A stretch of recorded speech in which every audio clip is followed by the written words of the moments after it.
Why do we need art? Why do we need the lyric poetry of the Psalms? Why do we need art? Because the only way we can approach God is, if we're honest, through metaphor, through symbol. So art becomes essential, not decorative.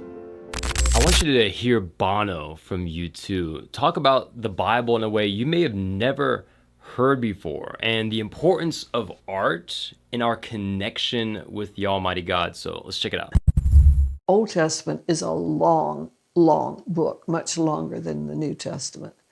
And it did take a long time and a lot of devotion on both of our parts to have that happen.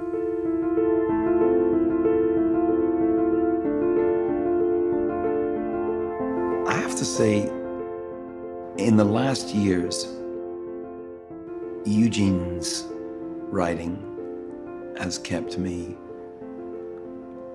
as sane as this is, if you call it sane, which you probably won't.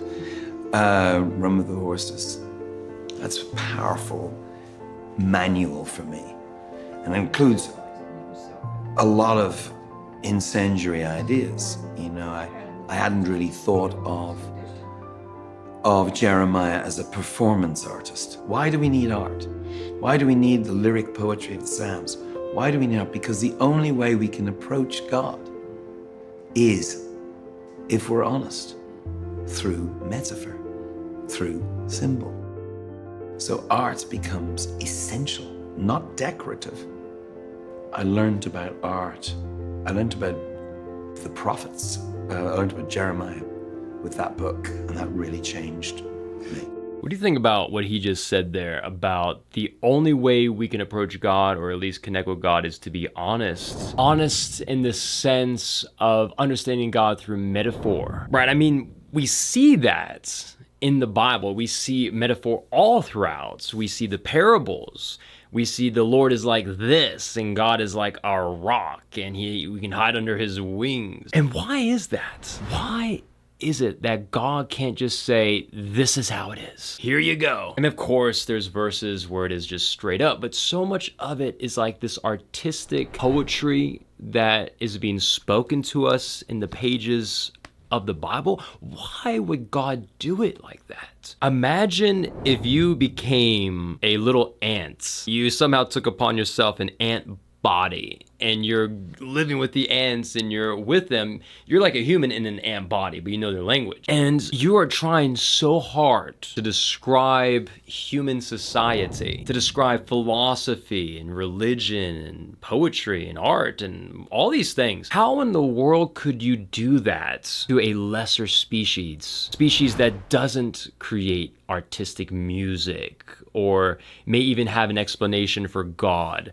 They just work and survive, and reproduce, and that's it. How could you do it in such a way where they could get a hint of human society and what we know, what we take for granted on a day-to-day basis? There's a book that I really liked. It's called, I think, Flat World, if I'm not mistaken. It was back, I think, 100 years ago. But it's basically this flat, two-dimensional world, and this sphere comes into this world. However, the people that are lines can only see the sphere two-dimensionally. So they see him as a line.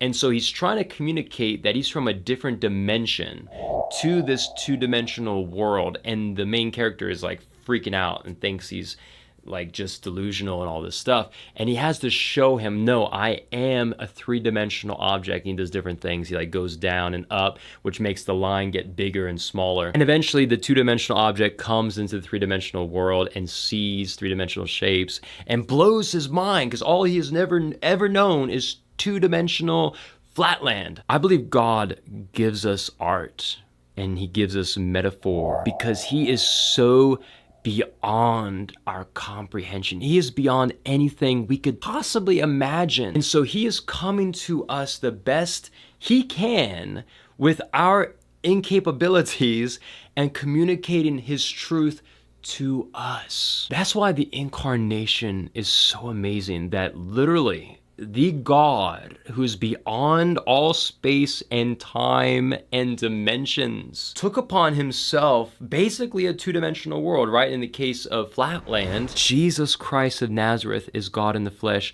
conveying to humans eternal truth, parables, metaphors. The prophets did the same thing. David was so close in relationship with God. He knew things would blow your mind, but how does he communicate it? He does it through song, through poetry, through written word. And then you see John in the book of Revelation. He's describing all these crazy things that he's seen to the best of his ability. And last note real quick on all of that, people that have died and have left their bodies and have seen heaven, they come back and they're like, I can't put into words. The colors I saw, I cannot explain to you. The feelings I felt, I cannot explain to you. There is so much more to this world and this reality that we have no idea about.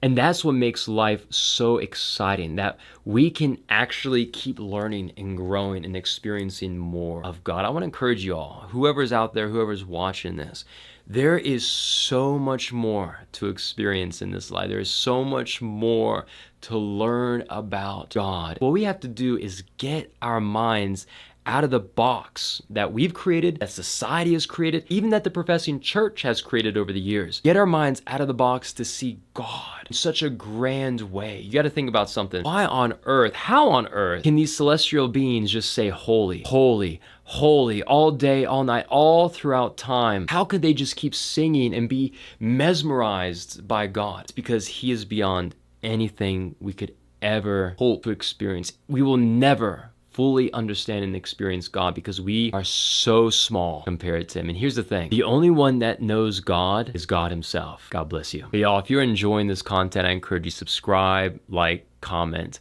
It really helps to promote the video. And guys, I want to make these videos to touch as many lives as possible with the truth of Jesus. He's coming back, and I want you and everybody else to be ready. God bless you.